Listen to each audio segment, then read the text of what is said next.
Bom, acho que, do ponto de vista do ajustador, do advogado que trabalha com sinistros aeronáuticos, principalmente em relação à cobertura de RC, né, a cobertura de responsabilidade civil, obviamente, um grande sinistro ele vai estar atrelado ao impacto financeiro, impacto em termos de vida que esse sinistro teve.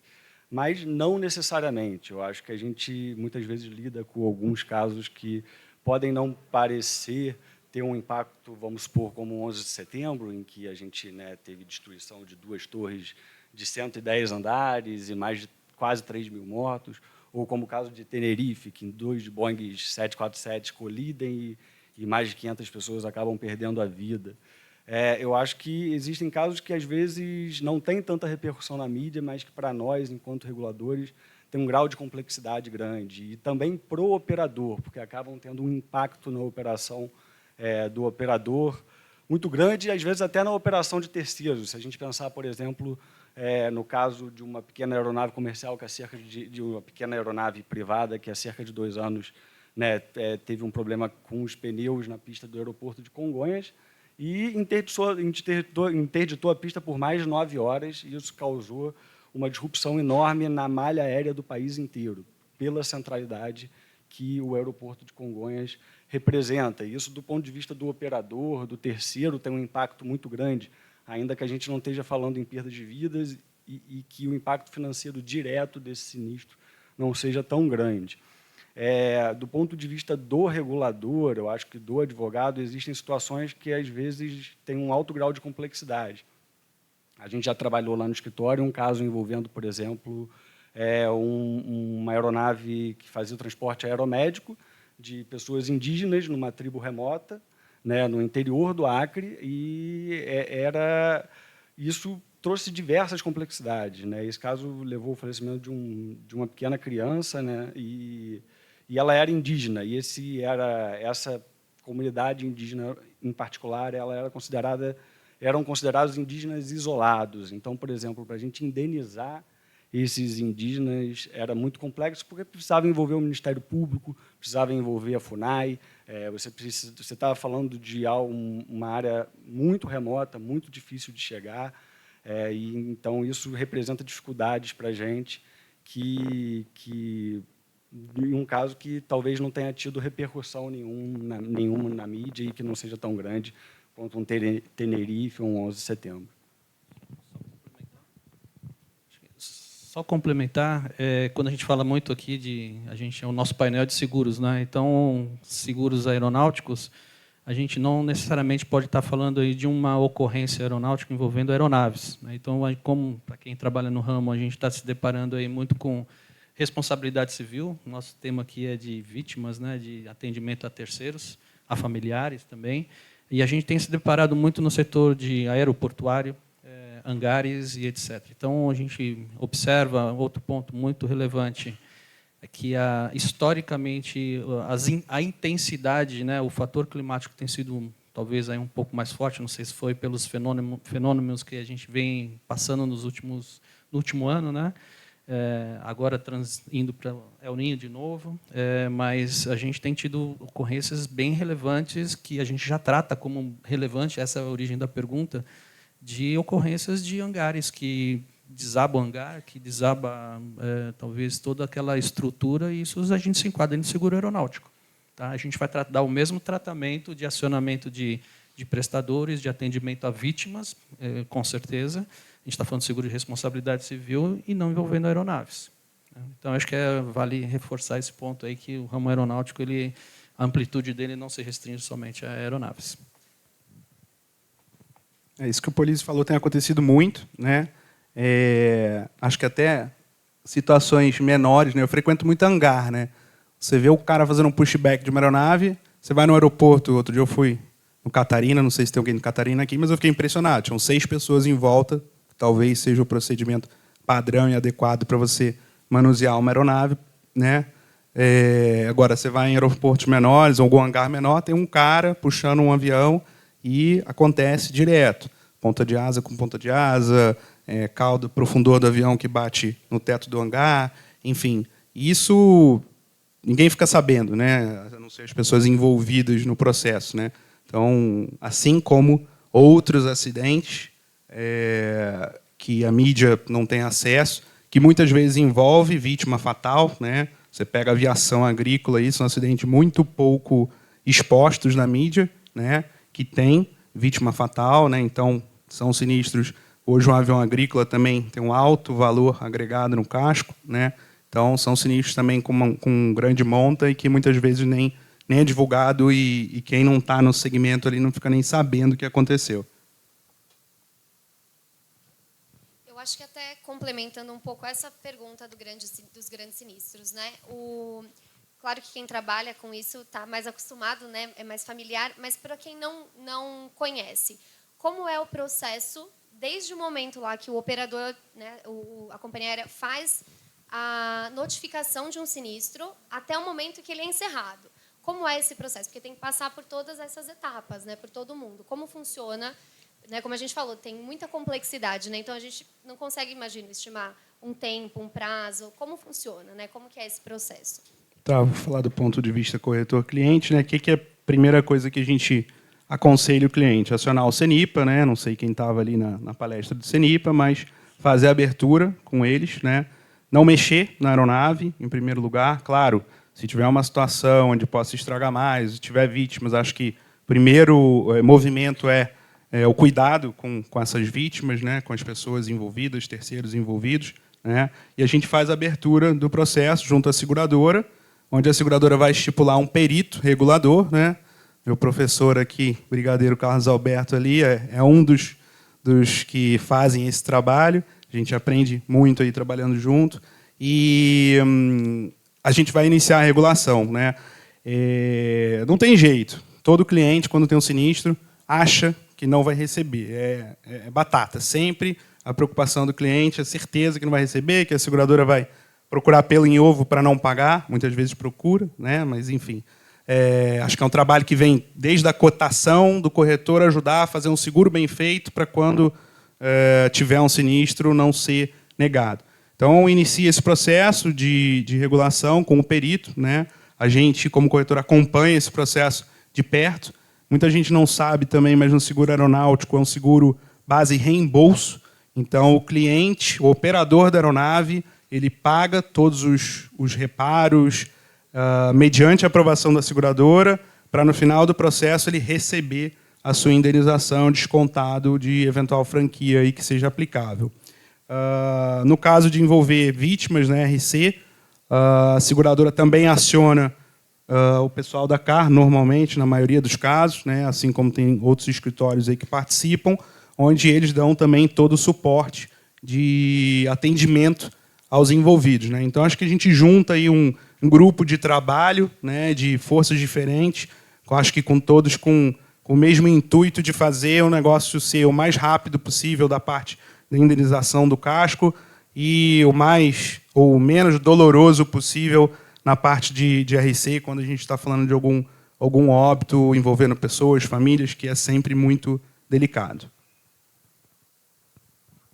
Acho que, respondendo a pergunta da Patrícia, passando aí para o lado da seguradora, né, a gente tem que sempre reforçar as condições contratuais, né? Então, ali, perante contrato de seguro, você tem que fazer uma notificação para a seguradora, o primeiro ponto, né, o primeiro passo aí para se abrir um processo de sinistro, independente da magnitude que ele tenha, né? Eu acho que é importante para o elo aí que está sempre envolvido com o cliente, ele assim, fazer a notificação. Se aquilo lá vai estar dentro de uma franquia, se não vai estar, se vai estar amparado ou não, mas isso é um processo que vai ser respeitado, vai ser discutido posteriormente, né? Mas o primeiro passo é a notificação para a seguradora, é assim que a gente dá esse tratamento interno.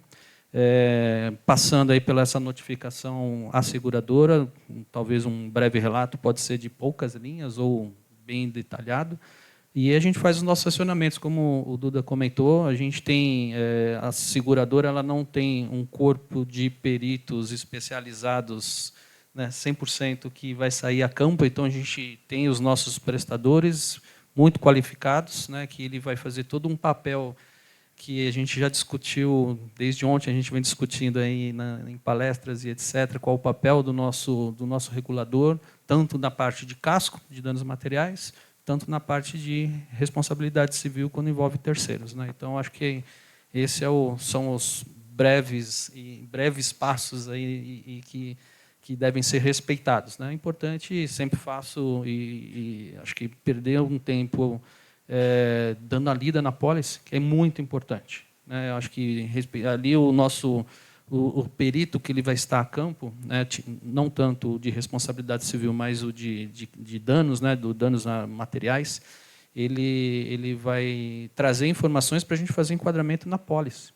Então, será que a cobertura foi contratada? Será que ela foi bem contratada ou não? Né, respeitando ali o que é perda de direitos, o que é riscos excluídos e etc. Não digo pelo em ovo, mas a seguradora não está aí para não pagar. Pelo contrário, a seguradora paga muitas indenizações, né, relevantes, mas é importante que as pessoas tenham conhecimento das condições contratadas. Bom, eu concordo com vocês dois no sentido de que a notificação do sinistro é uma etapa muito importante. Muitas vezes a gente observa, né, no nosso trabalho de regulação, o segurado um pouco hesitante na notificação. Às vezes ele não tem certeza se aquilo realmente é um sinistro, é só uma expectativa, vale a pena notificar ou não. Vale sim. Não é porque um sinistro foi notificado à seguradora que isso vai necessariamente afetar a sua sinistralidade. Muitas vezes esse evento não vai ter uma reserva alocada. Então, eu acho que, em relação à notificação, o importante é que seja notificado o mais rapidamente possível com as informações que se tem. Após a notificação, como o Polísio explicou, a gente tem um processo importante que é a parte, né, de apuração da causa do sinistro. Acho que e aí entram os peritos, os reguladores de casco especializados. A gente tem aqui, né, o Fernando Celestrino, o Brigadeiro, acho que o Arnaldo está ali também.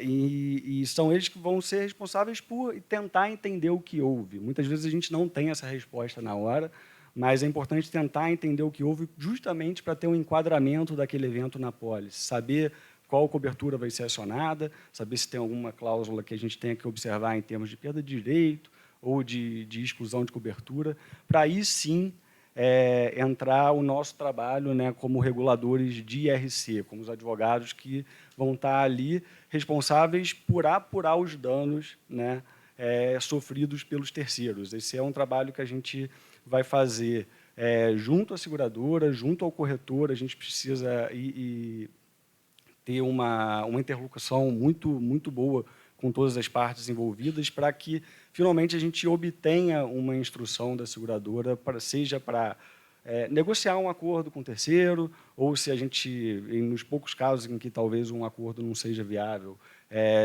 traçar uma estratégia para um eventual litígio, e aí sim falar em liquidação de sinistro. Isso é um processo que pode ser rápido, né?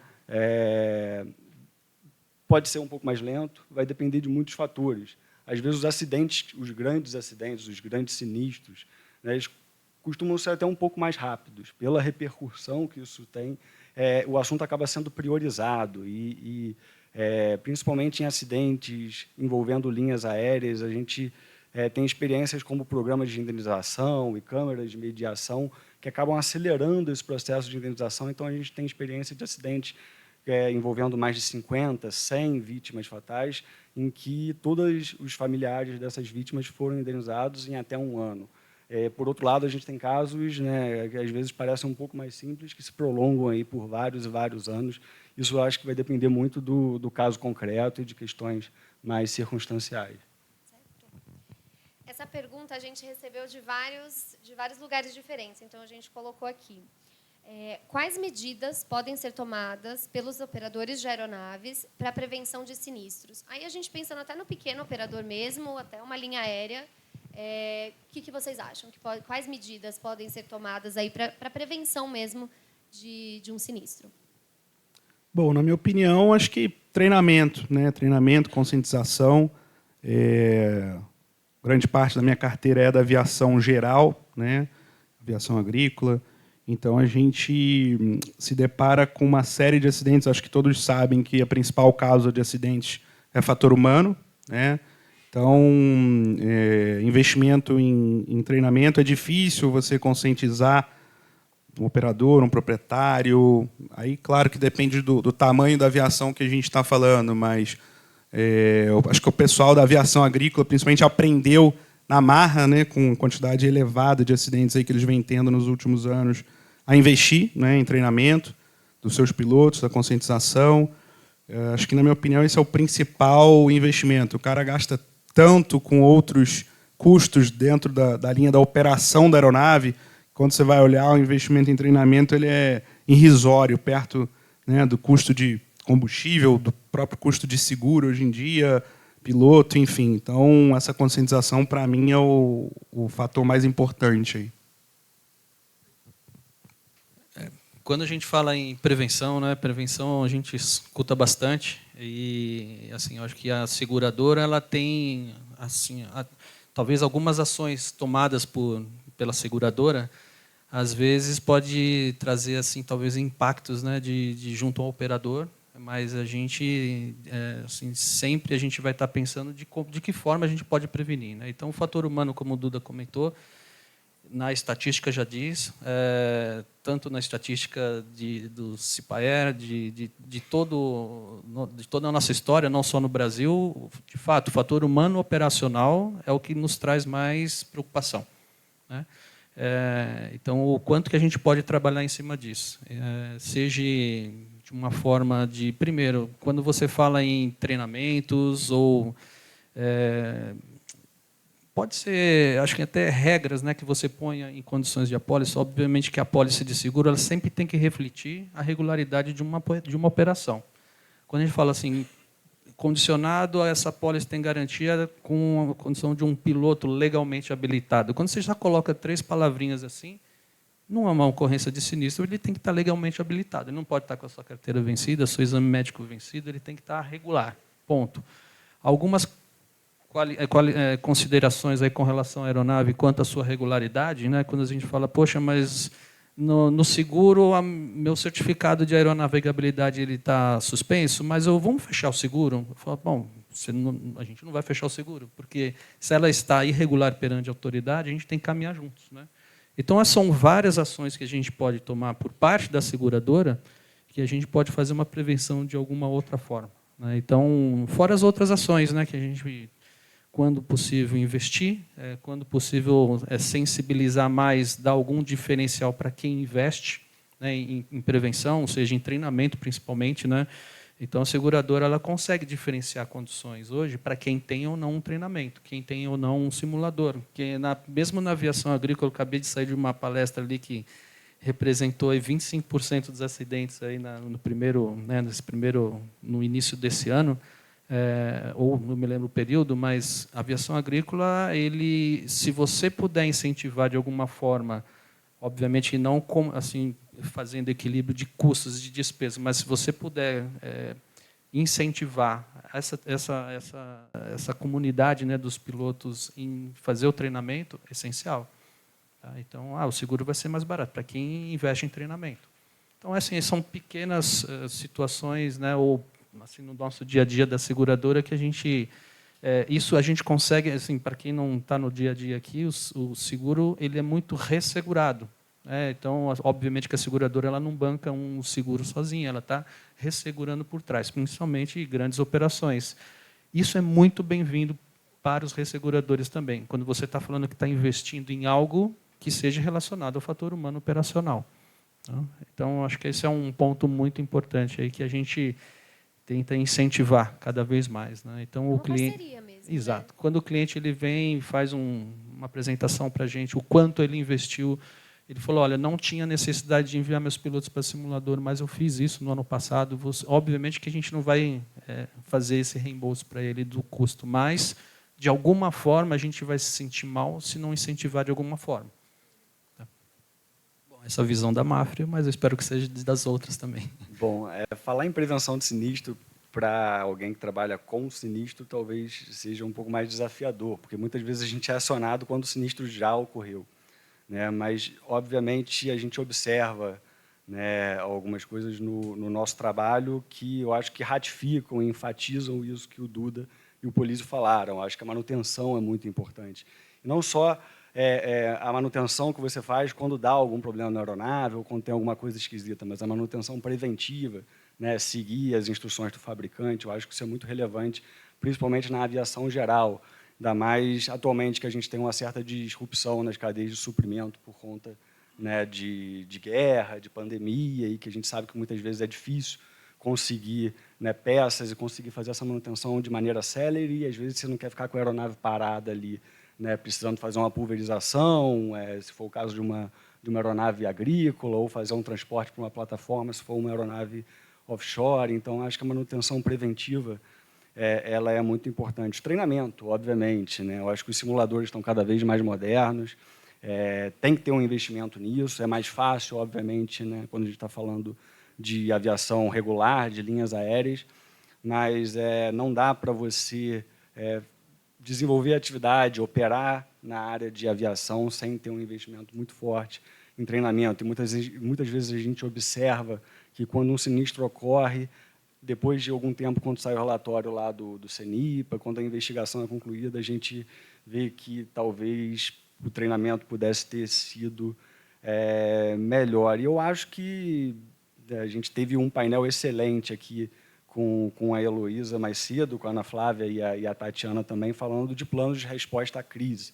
Né? A aviação ela é referência para outras indústrias, né, nesse segmento, justamente porque é uma atividade muito bem regulamentada, não digo muito bem, mas é uma atividade regulamentada, né, em relação à resposta à crise. A gente tem a IAC, né, 200.001, a gente já tem um histórico muito grande, né, de acidentes aéreos de grande repercussão que acabaram dando uma expertise que possibilita a elaboração desses planos de emergência. A gente faz, né, junto às companhias aéreas que trabalham junto com a gente, simulados, né, a gente faz, e realmente são simulados para valer. Né? Às vezes a gente sabe que a companhia aérea ela vai tentar pegar um momento em que é um fim de semana, à noite, para saber se todo mundo vai atender o telefone, para saber se todo mundo sabe onde está o plano de resposta à crise, justamente para entender o que pode dar errado nesse momento e evitar, né, que a repercussão dessa tragédia seja pior do que já se piore, né? Eu acho que tem um trabalho de mitigação também depois, que não foi possível prevenir, o que nos resta é mitigar e responder. E o plano de resposta à crise, eu acho que ele ajuda muito nisso. Eu acho que ninguém, né, nenhuma companhia vai conseguir estar 100% preparada para qualquer coisa, né, porque são muitas coisas que podem acontecer, mas acho que né, estar minimamente preparado, acho que já é uma situação super estressante, que ninguém, né, não vai ter como não ser, mas acho que pelo menos cada um sabendo qual é o seu papel naquele momento ajuda, né? E até perguntando, vou voltar uma pergunta para vocês. Vocês acham que é importante mesmo as companhias envolverem todas as partes, tanto internamente dentro, né, das próprias companhias, mas envolverem também nesses simulados o regulador, o broker, a seguradora, o corretor, para todo mundo também entender qual é o seu papel nesse momento? Vocês acham que isso pode ajudar? Não, vou falar rapidinho, então. Sim. Bom, eu acho que a gente aqui é suspeito para falar, né? Eu acho que, mas sim, eu acho importante envolver seguradora, corretor, regulador, corretor de resseguro, ressegurador. Como o Polício falou, principalmente essas apólices de seguro aeronáutico, muitas vezes elas têm uma retenção muito baixa aqui no Brasil e o resseguro responde por uma parcela significativa do risco. Então, você tem muitas partes envolvidas, né? É importante que todo mundo se conheça. Eu acho que a familiaridade não tem que ser só com os processos, ela tem que ser com as pessoas. Não adianta se, na hora da crise, você vai ligar para o seu regulador de sinistro que você não sabe nem quem é, que você nunca viu na vida, ou o seu segurador, ou o seu corretor. Então, sim, eu acho que é importante e eu suspeito que a resposta da polícia, do Duda, também com certeza. Bom, visão da seguradora, sim, é de extrema importância. Eu acho que um ponto importante desse envolvimento da seguradora, de reguladores, em todo o processo, seja de um simulado ou alguma coisa nesse sentido, a gente aprende muito também, tá, seguradora. Então, tudo é um aprendizado. A gente já tivemos diversas modificações das nossas condições decorrente de sinistros ou simulados que nós já passamos. Então, de interpretações de cláusulas que talvez ficaram com dúvidas numa interpretação durante um sinistro, que a gente tentou deixar de uma forma mais clara ou podendo até mudar aquela condição. Então, é de extrema importância. A seguradora hoje, ela está, acho que não sei se talvez seja outra pergunta, mas ela está muito mais preparada para isso, seja de um simulado, no treinamento, assim, a resposta tem sido mais positiva. Posso citar um exemplo, dentro da Mafre, a gente tem um plano de emergência, de uma emergência aeronáutica. Então, o nosso CEO, nosso CFO, nosso diretor financeiro e eu, a Cristiane e todo mundo que está aqui da unidade técnica e área de sinistros, a gente sabe qual é o papel de cada um numa emergência.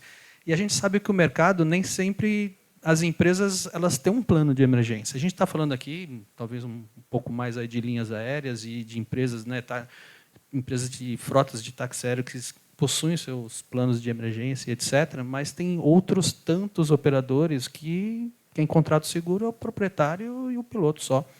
Eles não têm nada preparado. Então, aí que entra um papel muito importante dessa transferência, não só do operador para a seguradora, de a gente poder apoiar. Não tirar a responsabilidade deles perante autoridades e etc., mas sim de apoio, do que puder a gente oferecer nesse momento. Mas eu acho de extrema importância envolver todos esses elos, principalmente envolver a seguradora, envolver o corretor e os reguladores também. Acho que sem sombra de dúvidas, acho que não adianta ter o simulado, ter o plano e não ter o simulado, ou ter o plano e ninguém saber o que fazer com o plano, em se tratando aí de um táxi aéreo ou uma linha aérea. Na aviação geral, é uma coisa que, como o Polizzi falou, o proprietário, muitas vezes o piloto, tem piloto que não sabe nem que tem que acionar o CENIP. É uma coisa, vamos dizer, um pouco básica que o cara devia saber e ele não sabe. E é sempre um momento muito estresse elevado, difícil, e se tiver vítima, pior ainda. Então, é um momento meio de caos ali que a gente tem que, acho que de fora, mas participando do processo, tentar acalmar, organizar a bola, usar o expertise que a gente tem de outros sinistros. Lá na corretora, a gente deve ter 60, 70 sinistros aeronáuticos ano, entre acidentes e incidentes. Cada um é de um jeito, cada um é de uma forma, cada um a gente aprende um pouco mais, e tenta evoluir na regulação do próximo caso. Trazendo um número para vocês, aí, vocês viram lá no CENIP a quantidade de acidentes aí esse ano. A gente, na corretora, tivemos 18 casos já em janeiro e fevereiro, entre coisas simples e queda de aeronave. Então, é um número expressivo, alto, demanda muito trabalho, a gente tenta fazer de forma rápida e a regulação, ajudar a nossa parte o mais rápido possível, aconselhando o cliente a tomar as atitudes necessárias para que tudo corra bem e ele seja indenizado, claro. E hoje em dia, tudo muda. O sinistro aeronáutico é muito complexo, mas hoje, quais são os principais desafios que vocês têm visto aí ao lidar com os sinistros? Quer falar a visão primeiro do cliente corretor? Acho que eu falei um pouco na minha outra resposta, tentar auxiliar o caminho que o cara tem que fazer, os procedimentos que ele tem que cumprir. Eu acho que tem uma parte importante que a gente acaba se envolvendo também, é responsabilidade do operador a remoção dos destroços. Isso é uma cobertura que está dentro da apólice de casco, então a gente também auxilia em toda essa parte. Existem situações onde o Du mencionou ali no começo de separar um aeroporto do tamanho de Congonhas por uma demora na remoção. Então, é um processo que a gente tenta auxiliar e fazer da forma rápida. Mas acho que o desafio número 1 ali é preservar vítimas, ajudar, alguma situação que esteja em emergência, que você possa evitar um dano maior, seja na aeronave, seja com tripulação, passageiros ou terceiros, e a remoção, né? Essas são as ações aí emergenciais e ágeis que a gente precisa e que às vezes é um desafio, né? Dependendo de onde acontece o acidente, o incidente, né? Eu tive um caso, como eu falei para vocês no início, complexo, mas que não envolveu tanto valor, de um helicóptero que caiu no meio da ilha de Marajó, né? Então, acesso muito difícil, né? Graças a Deus ninguém veio a óbito, né? Mas o acesso foi quase que uma operação de guerra que a gente teve que montar, né? Reunir 20, 30 pessoas da região que acamparam durante 5, 6 dias para chegar no local do acidente, para fazer a remoção dos destroços, né? Ah, podia ficar lá? Poderia ficar lá, né? Mas aí o operador tem a obrigação de tirar, e se ele deixasse lá, ele poderia tomar uma multa ambiental no futuro, né? E a cláusula até foi uma coisa que ele cogitou deixar lá. Eu falei, cara, não faz isso, né? Primeiro que você tem cobertura na pólice, segundo que você pode tomar uma multa, sabe-se lá de quanto, daqui a X anos, né?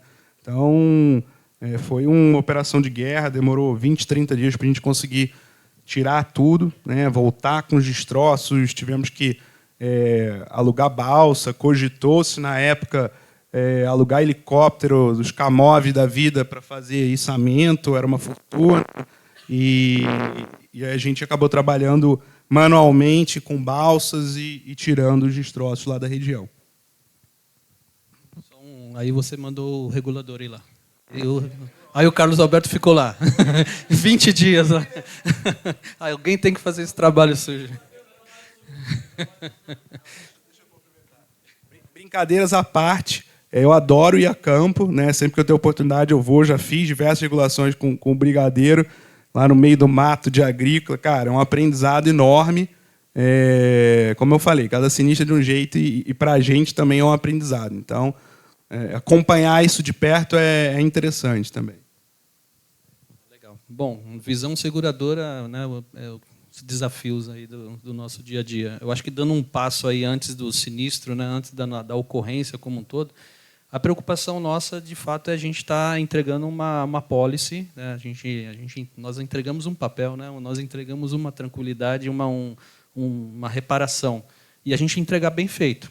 Então, justamente do jeito como o corretor, cliente, nos solicitou, e o que ele espera de contratação de seguro. Então, acho que na parte técnica, né, de subscrição e etc., com o cuidado de ter para não ser questionado no momento indevido. Então, exatamente. Então, no momento que a gente entrega a pólice, a gente quer justamente que não haja dúvidas num processo de sinistro. Então, acho que esse é um ponto antes que é importante falar. Eu acho que vale essa atenção em termos de desafios, né? Não só para a MAF, mas acho que para qualquer seguradora aí que esteja aqui. A gente está entregando algo que o cliente não se assuste depois, né? Falou, poxa, mas não foi isso que eu contratei, né? Então, essa é uma das preocupações que a gente tem e desafios aí, né? Acho que na parte de sinistro, a gente, como seguradora, assim, o Jeová, mas tem uma equipe de sinistro aqui da MAF também, a grande preocupação é o atendimento, né? Atendimento, principalmente envolvendo aí necessidade de emergências, envolvendo pessoas e etc. Obviamente que tem uma regulação. A gente tem aí uma equipe que nos dá apoio, não só da parte de responsabilidade civil, mas na parte de casco também, dar o atendimento. Esse é o nosso desafio. Às vezes a gente fala, mas nós estamos demorando para pagar e etc. Bom, seguro de responsabilidade civil, por vezes, pode demorar mais, né? Porque às vezes a gente até identificar as pessoas corretas para quem a gente deve pagar, né? Então, assim, é uma preocupação a mais, porque se você paga errado, você corre o perigo de pagar 2 vezes, né? Então, responsabilidade civil, mais cuidados.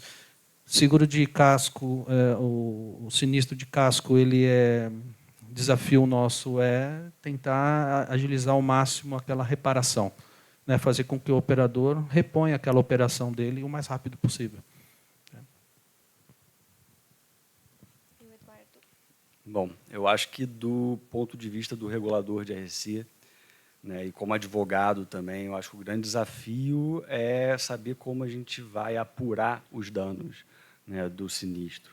Acho que aqui no Brasil a legislação estabelece que você é obrigado a pagar os danos materiais e os danos morais. Né? Os danos materiais eles se dividem ali nos lucros cessantes e nos danos emergentes. Quando tem um acidente aéreo envolvendo vítimas fatais, ou existe um primeiro desafio que são os lucros cessantes, que é aquilo, né, que os familiares que têm algum grau de dependência econômica em relação àquelas vítimas vão receber, né, como indenização. E esse é um valor que, apesar da legislação, apesar da lei te obrigar o operador aéreo a pagar e prever a responsabilidade objetiva do operador aéreo, independentemente de apuração de qualquer culpa, ela não estabelece os parâmetros para que esse pagamento seja realizado. Então, é um desafio para a gente manter, primeiro, por uma questão de isonomia. A gente quer tentar adotar critérios que sejam semelhantes para todas as famílias e não favorecer ninguém. Segundo, que no entendimento dos familiares, muitas vezes vai ser diferente do nosso. Então, a gente precisa de muito diálogo, de muita negociação, para tentar chegar a um acordo, a chegar num denominador comum, né, e falar de uma indenização que vai envolver também o aspecto dos danos morais. E danos morais, quando você está falando, né, de um evento traumático, como é um acidente aéreo, eu acho que ele tem um aspecto muito subjetivo, muito pessoal. Né? E os juízes no Brasil têm uma margem de discricionariedade muito grande para arbitrar essas indenizações. Então, quando você está tentando negociar um acordo fora do juízo com essas famílias, eu acho que o grande desafio é estabelecer esses critérios, né? E talvez isso seja dificultado mais ainda quando a gente está falando de sinistros, né, internacionais, né, envolvendo, por exemplo, um voo internacional, porque aí você vai ter que levar em consideração não só a legislação do Brasil, por exemplo, se for uma aeronave de matrícula brasileira ou que saiu daqui, mas também de outros países. Né, a gente trabalhou, por exemplo, no acidente da Air France, né, o AF447 em 2009, que foi um acidente que tinha pessoas de 20 nacionalidades diferentes. Né? Você imagina, a gente precisa de advogados em 20 jurisdições diferentes, a gente precisa entender quais são os critérios de indenização em 20 jurisdições diferentes, e a gente precisa observar a isonomia. Então, isso é um trabalho bastante desafiador. Né? Muitas vezes também isso leva ao fenômeno do chamado fórum shopping. Né? A gente vê os familiares das vítimas tentando escolher qual é a jurisdição mais adequada e, muitas vezes, entrando com uma ação judicial em mais de uma jurisdição, já que não existe uma litispendência internacional. E isso acaba representando um desafio grande para a gente na regulação de sinistro. Eu acho que, bom, a gente precisa correr, né? Mas eu acho que, para mim, como reguladora, o grande desafio é ser imparcial, né, fazer um trabalho baseado em evidências, baseado na lei, baseado no que diz a jurisprudência, né, mas sem deixar de observar o lado sensível, o lado emocional, e saber que do outro lado ali, né, a gente está lidando com familiares, pessoas que perderam seus entes queridos, e que a gente precisa equilibrar esse lado racional com o lado emocional também. E vocês acham que o Brasil hoje, né, o mercado segurador brasileiro, estaria preparado para responder a um sinistro de proporções assim catastróficas? O que vocês acham? Que a polícia começar essa, né, mercado segurador? Não, eu acho que sim. As seguradoras elas estão bem mais preparadas numa resposta. Eu citei o exemplo da onde eu trabalho. A gente tem um plano de emergência, né? Até então a gente construiu ele há alguns anos atrás por uma necessidade, por a gente ter batido cabeça de um sinistro relevante, né, que foi falado tanto aí no Nordeste, né, com 13 pessoas a óbito, e a gente com informações desencontradas, o nosso CEO perguntando para a gente dando uma informação totalmente equivocada, e depois veio a informação correta e a gente falou, para tudo. Então, para a própria seguradora, a gente determinou que a gente tem que ter certas...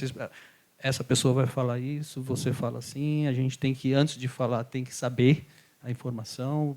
O operador, se não conta com um plano de atendimento, a gente tem que fazer um checklist para ele, o que ele tem que fazer, e etc. E a gente foi colocando em prática na época, e hoje a gente está um pouco mais estruturado aí pela nossa área de sinistros ali. Então, eles sabem o que fazer. Eles sabem para quem direcionar uma mensagem. As pessoas, quando recebem lá uma informação de um sinistro relevante que a gente recebe, elas sabem o papel de cada um. Nosso CFO sabe que, se tiver que fazer uma despesa emergencial em 24 horas para socorrer, para fazer uma carga içada com valores relevantes envolvidos para socorrer vítimas, a gente vai ter que disponibilizar capital ali na hora. Né? Então, até não precisa entender. Ele faz parte do plano. Certas pessoas fazem. Então, eu acho que sim, as seguradoras elas estão mais preparadas. Não só a Mafra, eu acho que outras que estão envolvidas aí com seguro aeronáutico também já tem aí todo o apoio, né, também, não somente interno, mas também o apoio dos nossos dos prestadores, né, tanto do RC, da responsabilidade civil, como no caso de casco também, danos. Quer complementar tudo? Acho que da visão do corretor, hoje a gente tem 90 mil, talvez, corretores de seguro, né? Todos eles podem fazer seguro aeronáutico. Então, é claro que muitos deles não sabem o que fazer no momento de um sinistro, né?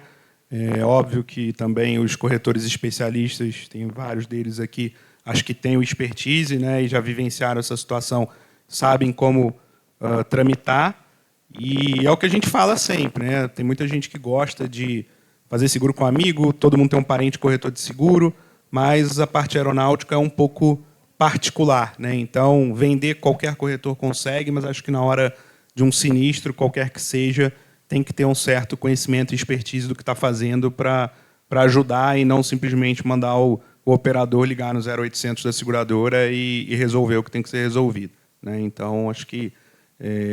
mas acho que tem bons corretores especialistas aí que estão, sim, preparados aí para atender, né? A gente, na corretora, tem um departamento que ainda está sob minha gestão, porque eu gosto de participar, saber de tudo que está acontecendo na parte do sinistro é fundamental, e me envolver. Hoje é uma coisa que eu paro o que eu estiver fazendo para abrir um sinistro, fazer a notificação e dar sequência naquele atendimento inicial, porque é super importante para a gente.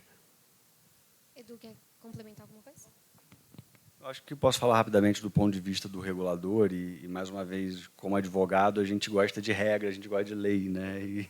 Mas, na verdade, eu acho que, no caso do Brasil, desde a liberalização do mercado, né, com o fim do monopólio estatal do resseguro, e sendo o seguro aeronáutico, principalmente a aviação regular, muito atrelado à contratação de resseguro facultativo fora do Brasil, isso facilitou muito para todo mundo, né? Eu acho que, logo após a liberalização do mercado, tanto a SUSEP quanto o CNSP, que são as autarquias na área de seguro, elas editaram normas que modernizaram a regulamentação do seguro aeronáutico no Brasil. O seguro aeronáutico no Brasil hoje tem um tratamento de grandes riscos, ele está sujeito a uma resolução, que é a Resolução 407 do CNSP, que ela acabou com os clausulados padronizados que você tinha no Brasil antes, que eram muito difíceis de trabalhar, principalmente quando você precisava conciliar esses clausulados com os contratos de resseguro, principalmente do mercado de Londres, né, que tem algumas cláusulas padronizadas, como a AVN 1C, né, que são feitas sob a legislação de um país que é totalmente diferente do Brasil, e aqui você também tinha um clausulado padronizado que era de uma outra realidade, né, essa jabuticaba que costuma ser a legislação brasileira, então era muito difícil conciliar isso. Isso dava uma insegurança jurídica para todas as partes envolvidas, e isso acho que é algo que a gente teve evolução nos últimos anos e mais recentemente.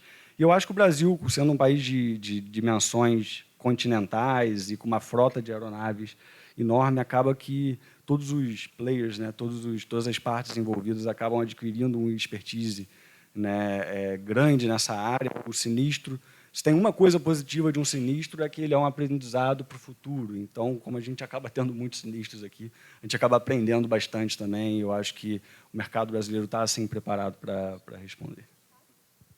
Só complementar uma coisa com relação a esse, né, se estamos preparados, né? Eu acho que nós não estamos, ainda não. Porque a gente tem visto aí, né, informações do eVTOL, né? O que a gente vai fazer com isso? O que a gente vai fazer com certos tipos de aeronaves que estão por vir? Eu acho que, pela nossa aviação consolidada, tripulada, desde de um drone hoje, passando por todos os experimentais, balão e tal, planadores, isso tudo a gente já conhece, né? Conhece as condições, mediante condições internacionais, com as necessidades das linhas aéreas, com grandes aeronaves, né? Então, com grandes limites segurados, existe capacidade de resseguro disponível, né? Não, vamos, entre aspas, disponíveis aí no mercado, mas tá, o que a gente vai fazer daqui para frente? Quando a gente fala daqui não sei quantos anos, talvez 3, 5 anos, né? Quando a gente estiver aí de frente com um drone que faça delivery em aerovias, drone-vias, numa grande capital, a gente vai fazer que tipo de seguro? eVTOL, com passageiros a bordo, não tripulado, o que a gente vai fazer de seguro? Sinceramente, ainda a gente tem que se preparar muito, porque acho que o futuro está aí, né? Ainda é um pouquinho mais para frente para a gente pensar, não sei nem se eu vou estar Talvez aqui. Hoje está preparado, mas amanhã hoje está, mas acho que ainda a gente tem, as pessoas aqui têm que pensar, ainda a gente vai ter que estudar muito e participar muito aí do dia a dia da nossa aviação, que tem mudado muito. Muito, muito. Hoje em dia, na hora a gente estava falando na hora do almoço aqui com relação à inteligência artificial, né? O que vai ser a inteligência artificial para a aviação e o seguro? A gente vai ter uma pessoa, um tripulante só a bordo, monitorando algo que faça sozinho, ou o que vai ser? Na parte de subscrição, na parte de regulação, na parte de leis, na parte de tudo, o que a gente vai fazer com a inteligência artificial? É isso que está sendo discutido. Então a gente ainda tem muito que se preparar ainda e que a gente tem do que está por vir. Pouquinho.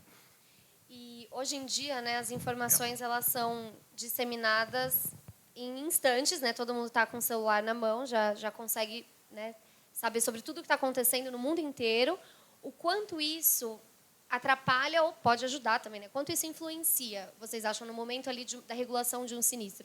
Eu até lembro de um caso nosso que a gente estava, sei lá, renovando o seguro, a gente recebeu do ressegurador, e esse sinistro? A gente nem tinha sido notificado ainda, e o cara já tinha, porque ele participava do grupo de um piloto. Falei, meu Deus, gente, onde vai parar, né? Então, assim, como vocês veem essa rapidez com que as informações são disseminadas e como isso influencia na hora da regulação mesmo, ou da análise de um sinistro, de um grande sinistro? Visão cliente. Eu tenho bastante medo, assim, né? Mídia é um negócio complicado no acidente aeronáutico, né? Aparece aí centenas de especialistas, né, falando do acidente, das causas do acidente, querendo Ibope e ganhando Ibope, né, nas redes sociais. Eu lembro, caso recente, Marília Mendonça. Marília Mendonça está viva, está no hospital. Assim, um negócio, cara... Como que alguém, né, fala um negócio desse, vaza uma informação dessa e ela lá em óbito, enfim. Então, eu acho que atrapalha muito, né? Um momento, acho que é de preservação total, quando você vai envolver uma linha aérea, um táxi aéreo, o próprio operador. Menos é mais, né? Falar com quem, de fato, está envolvido somente no processo, né? Determinadas empresas, aí, linhas aéreas, acho que em comitês de crise, imprensa, etc., tudo preparado aí para tratar e lidar esse assunto, né? Mas só falar com quem realmente estiver diretamente envolvido no processo e para que essa informação seja preservada, né? Qualquer foto que tire em acidente, eu participo de vários grupos de aviação, cara, é o dia inteiro, né? Acontece alguma coisa, o pessoal joga lá, né? Então, acho que ajuda nesse sentido de você saber o que aconteceu e ter essa agilidade, mas pode atrapalhar em muitos outros aspectos aí a regulação do processo.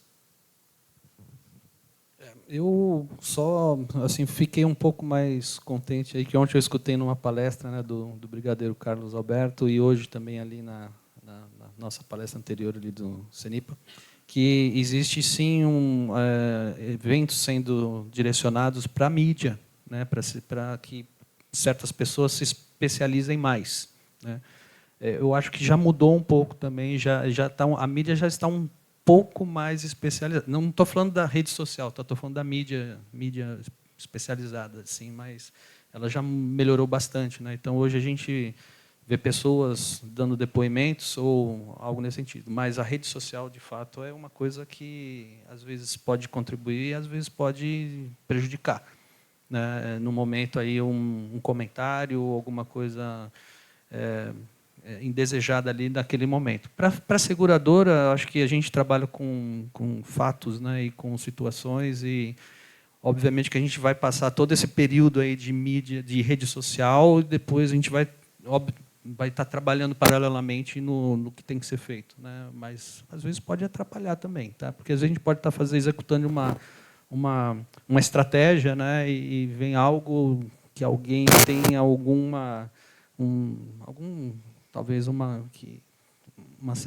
acesso maior, né, na comunidade, etc., fale algo diferente do que a gente está na nossa estratégia.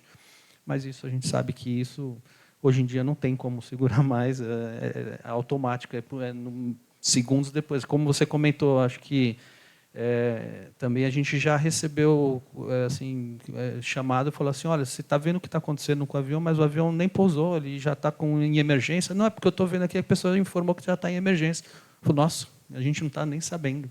Então, mas é rápido, isso aí é o normal, né? O dia a dia nosso, que a gente tem que conviver com isso mesmo. É interessante, porque a lógica agora se inverteu um pouco, né? Às vezes a seguradora, o próprio operador fica sabendo pela rede social o que ocorreu depois do que já foi ocorrido. Antigamente, né, você tinha ali um press release, alguém que ia, né, até chamava a imprensa para poder comunicar a ocorrência de um acidente. E eu acho que a mídia social traz esse desafio. Eu acho que, do ponto de vista da regulação do sinistro, a rede social ela acaba ampliando e dando voz para muitos especialistas de ocasião, né? Eu acho que, muitas vezes, o acidente acabou de acontecer e a gente vê lá o cara na Globo News se dizendo especialista em direito aeronáutico, ou se dizendo especialista em engenharia aeronáutica, dizendo que o acidente aconteceu por esse ou aquele motivo. Isso acaba sendo um desafio para a gente, porque, muitas vezes, isso dificulta, né, o diálogo com as famílias, elas acabam recebendo informações inexatas, elas acabam contando com informações que não foram obtidas de fontes, né, que são confiáveis, e para o operador é muito difícil, né, competir com o algoritmo que privilegia o clique, né, privilegia o engajamento ao invés da exatidão das informações. Então, isso muitas vezes a gente vê, e aí se soma isso, né, as investigações oficiais, elas naturalmente tomam um tempo, né, e elas também não podem ser utilizadas para fim de apuração de responsabilidade pelas convenções internacionais. Então, esses especialistas de ocasião, essas pessoas que muitas vezes não têm informações totalmente exatas, acabam sendo utilizados como evidência pelos terceiros, para pleitear algo contra o operador, ou para dizer que algo aconteceu, quando, na verdade, isso ainda está sendo apurado. Então, acho que, do ponto de vista da regulação, seriam esses os desafios. Vou fazer a última pergunta, que eu sei que a gente já está ficando sem tempo, e aí a gente abre para as dúvidas.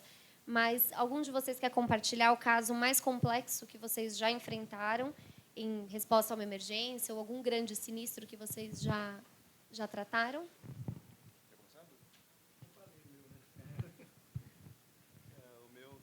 A gente já teve, lógico, vários sinistros envolvendo vítimas. Nunca é legal, sempre complexo, difícil. A parte do RC é bem complicada, é muito sensível, né? A gente, como corretor, às vezes entra em algumas situações de terapeuta também ali da família, de ajudar, de ouvir, né? Parece, às vezes, mulheres diferentes, filhos diferentes, então você acaba entrando nessa situação, mas acho que complexidade, para mim, sim, foi esse caso que a gente teve aí do helicóptero na Ilha do Marajó, principalmente na parte de remoção mesmo, não me lembro de outro. Bom, eu acho que na visão seguradora, né, pelo menos a experiência que nós tivemos, eu acho que tem a ruim e a boa, né? A ruim, obviamente, que foi relevante nesse caso que eu citei aí do Nordeste, quando a gente teve as informações desencontradas internas, mas também externas também, né? Então, o atendimento, a comunicação com o segurado, esse foi um sinistro aí com óbitos. A empresa parou de operar, impactou tanto a empresa que ela parou de operar, né? Foi anual. E foi citada ontem na palestra. Então, não só por parte da seguradora, foi um aprendizado enorme para a gente, sinceramente, né? Porque desde a parte técnica, que a gente identificou situações de apólices que a gente precisaria melhorar, situações de atendimento junto ao cliente que a gente precisa melhorar, de atendimento a famílias, porque talvez não tinha tanto aquele preparo para lidar com famílias ali, e a gente deixou meio solto, e esse solto custou caro, né? Então, acho que isso é um aprendizado enorme, isso é relevante para a gente. Então, dali para frente, criamos várias situações melhores, né, de atendimento. E o bom de tudo, né, que de passado, aí, acho que foram 2 anos depois, tivemos um acidente aí de um helicóptero offshore voltando, não sei se estava indo ou voltando, com pessoas a bordo, cheio de pessoas a bordo. Tiveram uma emergência, tiveram que fazer um pouso na água, a óbito também, mas... morreu todo mundo, exato. Mas ali já foi muito diferente, né? Quando teve a comunicação do acidente, a gente já tomou certas medidas que, quando aqueles corpos chegaram, já estava tudo preparado, as famílias já estavam esperando, já estavam lá esperando, já estava tudo preparado, assim, um conforto melhor para as vítimas, para os familiares, e também a gente falou hoje de custo, a gente gastou bem menos. Então, para custo também, né? E para o cliente até passou muitos anos agradecendo, a gente falou, poxa, legal que vocês tiveram essa proatividade de fazer isso, etc. Então, assim, são 2 cenários, né? Eu acho que o que levou à aprendizagem, aprendizados muito importantes e que foram bem executados. Bom, casos complexos, a gente tem alguns exemplos para dar. Eu e o Júlio, a gente gosta de falar no escritório que a gente também aceita caso fácil. Assim, se o cliente quiser mandar, pode mandar. Mas, falando sério agora, eu acho que tem um caso em particular, 2 casos que eu vou citar. Eu acho que o primeiro realmente foi complexo do ponto de vista técnico, né? Foi um acidente offshore, envolvendo uma aeronave Agusta. Para quem nunca viu, é quase que um ônibus com uma hélice, né? É uma aeronave enorme. Ele estava levando 12 passageiros, ela acabou fazendo um pouso na água, mas houve certas circunstâncias em que o resgate desses passageiros foi muito complexo. Eles ficaram à deriva algum tempo no mar. Por conta desse acidente, essa plataforma, que era uma plataforma de perfuração, precisou suspender as operações. Então, vocês imaginam como se calcula o dano que o operador dessa plataforma teve por dia, com todo o pessoal dele mobilizado, com equipamento de drilling, de perfuração que é alugado, que cada equipamento desse custa ali $800 mil por dia para você alugar. Então, acho que esse caso offshore em particular foi muito complicado. Além disso, né, por serem trabalhadores que estavam indo para a plataforma para exercer as suas funções, né, envolveu aspectos trabalhistas, então a gente precisou conciliar a negociação dos acordos com os empregadores, e existe um desafio no Brasil, né, que sempre que você tem um acidente de trabalho, mesmo os danos de natureza civil, os danos materiais, como lucros cessantes, e também os danos morais, eles são apurados pela Justiça Trabalhista, né? A Justiça Trabalhista acaba tendo uma jurisdição extraordinária para julgar casos de natureza civil. Então, mistura tudo. Mistura o que é trabalhista com o que é civil, com o que é indenização, e isso, do ponto de vista técnico, foi um desafio muito grande. E o outro, acho que é por um aspecto mais pessoal. Eu estou há 15 anos trabalhando com acidentes aéreos. Eu comecei como estagiário, né? No meu primeiro caso que eu trabalhei foi o caso da Air France, em 2009. Mas a primeira vez que eu tive de frente com um familiar da vítima para dar o primeiro atendimento, para ouvir, para entender e depois para negociar um acordo, foi um acidente envolvendo um helicóptero da Polícia Militar do Estado do Rio de Janeiro, uma aeronave que estava em serviço, acabou sendo abatida. E para mim foi muito desafiador, assim, foi muito difícil estar de frente para aquelas pessoas e entender pela primeira vez a dimensão do que esse tipo de tragédia provoca na vida das pessoas. Então, eu acho que esses dois casos são bons exemplos aí. Obrigada, gente, por compartilhar. Queria abrir para pergunta. Ainda dá tempo, acho, de... Dá tempo? Então, dá tempo de uma ou duas perguntas. Alguém?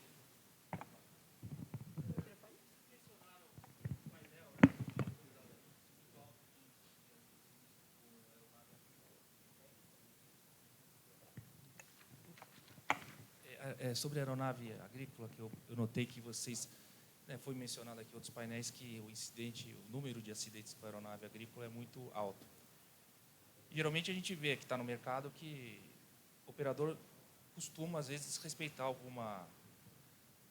limite da aeronave, ou, enfim, capacidade, peso, o comprimento da pista, e acaba acontecendo um sinistro. E esse sinistro pode ser negado pela companhia seguradora porque desrespeitou as cláusulas do seguro. Então, a minha pergunta é a seguinte: eu tenho visto a questão de financiador da aeronave, por exemplo, arrendador, tem uma cláusula chamada AVN 67B, que protege o financiador, mesmo em caso de sinistro, mesmo de omissão, ou vamos dizer, uma culpa bem clara do operador. Eu queria saber qual que é a posição no mercado brasileiro hoje, dos corretores, da MAF, se existe algum entendimento diverso sobre esse assunto, se o financiador recebe o sinistro ou não, mesmo o operador tendo agido com extrema negligência. Qual que é a posição hoje de vocês?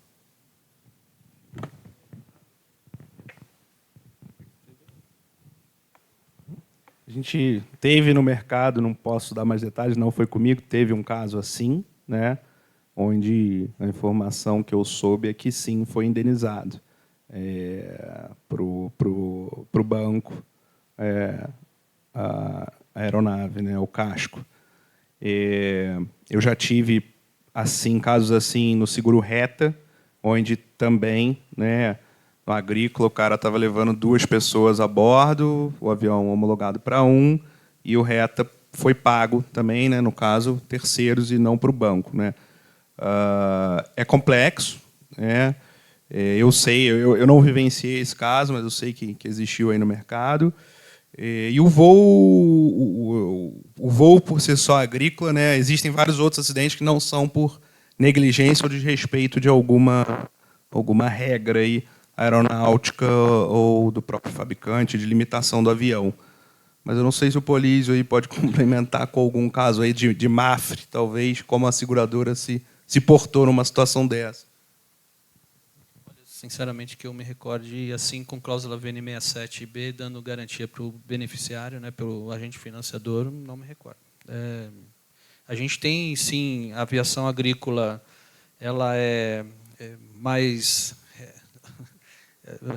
ela é, de fato, que requer atenções, né, porque, principalmente com relação às condições contratuais, né, riscos excluídos, decolagem acima de peso e etc. Eu já vi casos serem recusados, né, coberturas serem recusadas decorrente de situações claras de exclusões de apólice. No caso, principalmente, aí, peso, máximo de decolagem, acima de 2, acima de um assento também ocupado, né?